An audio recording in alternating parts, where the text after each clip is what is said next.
Welcome back. In this episode, we're going to be learning about the curriculum. Curriculum emerges from the play of children. It is what happens, including all the activities, materials, and equipment used. Curriculum may be planned or accidental. It may emerge from the teacher's interactions with the child.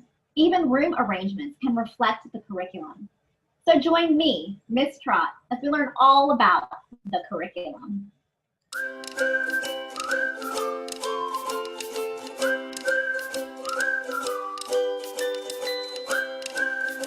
A developmentally appropriate early childhood curriculum is evidence-based and is consistent with research on how children develop and learn. It consists of a wide range of concepts, experiences, and materials designed to meet the developmental needs of a group of children.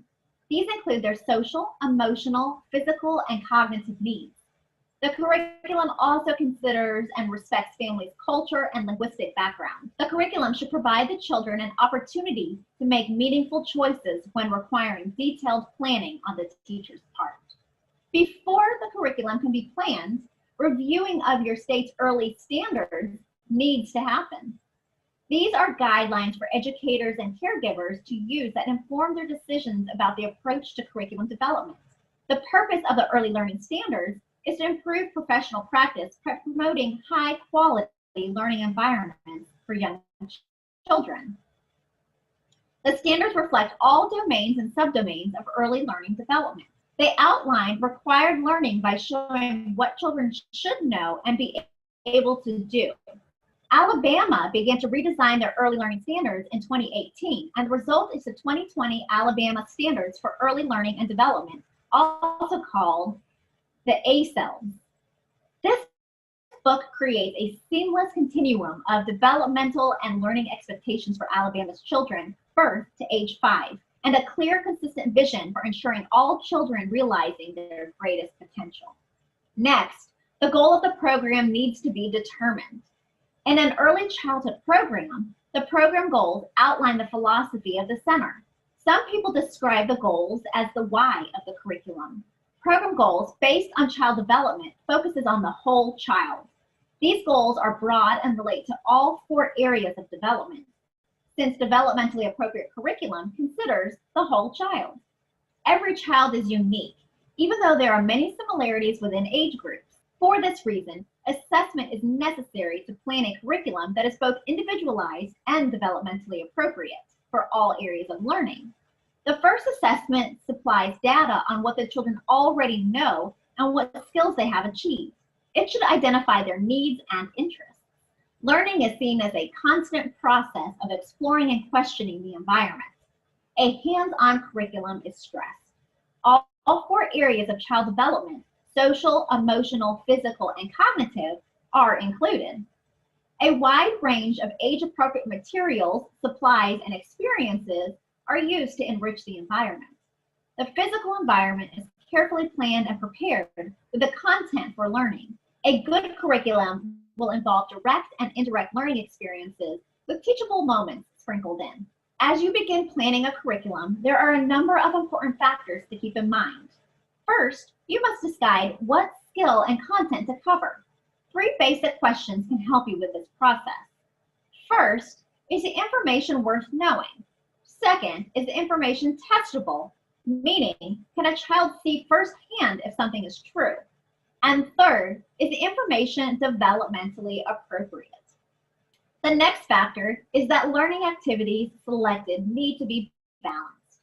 A good curriculum includes a balance of structure as well as unstructured learning activities. Active and quiet learning activities must be balanced too. Another factor when planning activities for young children is to consider the diversity of individual learning styles. Basic learning styles include field-sensitive, field-independent, visual learners, and auditory learners.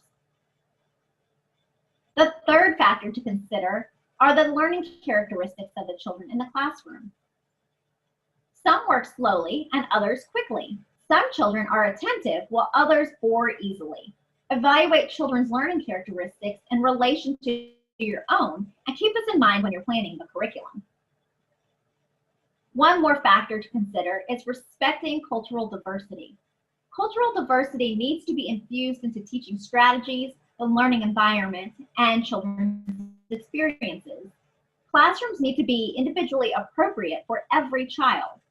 After considering your curriculum approach, theme, concepts, vocabulary skills, and activities, written plans need to be developed. Many centers require two types of written plans. A block plan is an overall view of the curriculum. It outlines the general plans. A lesson plan is more detailed than a block plan and may list one or more early learning standards. Lesson plans will contain the following: early learning standards, developmental goals, learning expectations, materials needed, motivation, procedures, closer transition, and self-evaluation. Self-evaluation is the only component written after the lesson is conducted. This process involves 3 steps. First, evaluating the learning experience. Second, evaluating the children and their responses. And third, evaluating your own teaching strategies. Evaluating will improve your teaching skills as well as the curriculum. Lesson plans help teachers organize their teaching. Writing good lesson plans is a skill that is learned much like other skills. With practice, you will gradually increase your skills. Now, let's review what we've learned. A developmentally appropriate early childhood curriculum consists of a wide range of concepts, experiences, and materials designed to meet the developmental needs of a group of children. Before the curriculum can be planned, state early learning standards need to be reviewed. After that, the goals of the center's program need to be determined. Assessment identifies children's needs, interests, strengths, and capabilities. As you plan the curriculum, you must first decide what information you want to cover. You will also want to balance the learning activities and consider individual learning styles and characteristics. Activities, concepts, and vocabulary words are selected based on a theme. Written plans are developed that include a variety of activities for all the classroom activity areas. The final step is evaluation to improve teaching plans, skills, and curriculum. That wraps us up for this episode. You can learn more about this topic by reviewing the resources posted in your course. As always, if you have any questions, please contact me or your instructor. Thanks for joining me, Ms. Trott. As we learned all about the curriculum. See you next time.